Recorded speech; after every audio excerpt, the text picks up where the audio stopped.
రాష్ట్రంలో ప్రజల యొక్క సమస్యలను తీర్చడంలో సిపిఐ పార్టీ కీలకమైందన్నారు సారంపూడి మల్లారెడ్డి అన్నారు.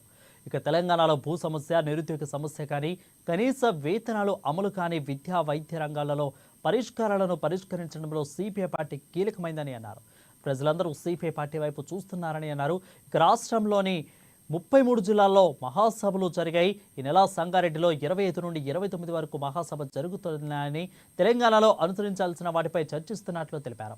ఇక గడిచిన 3 సంవత్సరాలలో చేసిన కార్యక్రమాలను సమీక్షించి రాబోయే 3 సంవత్సరాలలో కొత్త కార్యక్రమాలకు రూపకల్పన చేయడానికి సమీక్షించడం జరుగుతుందని తెలిపారు. ప్రజల సమస్యలను తీర్చడంలో కాంగ్రెస్ ప్రభుత్వం జాప్యం చేస్తుందని ఆగ్రహం వ్యక్తం చేశారు.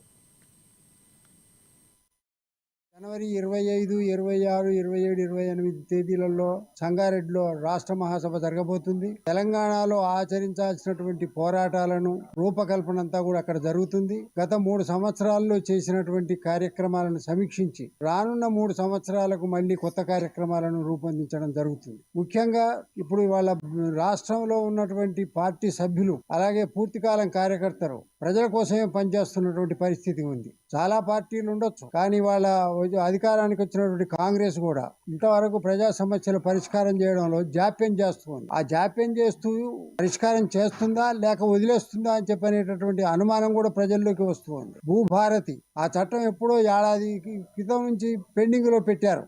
భూభారతిని మొన్న శాసనసభలో ఆమోదించారు. రైతు భరోసా, రైతులకు వానాకాలం భరోసా ఇవ్వలేదు. యాసింగి భరోసా ఏదో మేము జనవరి 15కు ప్రకటిస్తామని చెప్పి అంటున్నారు. అలాగే నిరుద్యోగ సమస్యను, అలాగే విద్యారంగంలో అన్ని గ్రామాలకు పాఠశాలల నిర్మాణం, ఉపాధ్యాయుల ఏర్పాటు, ఈ కార్యక్రమాలన్నీ కూడా చేస్తామని చెప్పి అన్నారు. ముఖ్యంగా వైద్య సౌకర్యానికి సంబంధించి కార్పొరేట్ సంస్థల యొక్క లూటీని ప్రభుత్వం కంట్రోల్ చేయలేకపోతుంది. కార్పొరేట్ హాస్పిటల్లో అడుగు పెడితే 50,000 నుంచి ₹1,00,000 మొదటి రోజే ఇవ్వాల్సిన పరిస్థితి ఏర్పడుతుంది. కానీ ప్రభుత్వ హాస్పిటల్స్ కానీ, అలాగే బస్తీ దవాఖానాలు కానీ, పల్లె దవాఖానాలు కానీ, వాటిలలో మందులు, డాక్టర్లను ఏర్పాటు చేయాలని చెప్పి సిపిఎం పార్టీ డిమాండ్ చేస్తుంది. అలాగే ప్రతి గ్రామంలో విద్యా సౌకర్యం కల్పించి 2 సంవత్సరాలలో 96% విద్యను డెవలప్ చేయాలి. ఇప్పటికీ 68% ఉంది. అంటే ఇప్పటికీ నిరక్షరాస్యతకు చాలా ఇబ్బందులు పడుతూ ఉన్నాయి. అలాగే ఉపాధి హామీ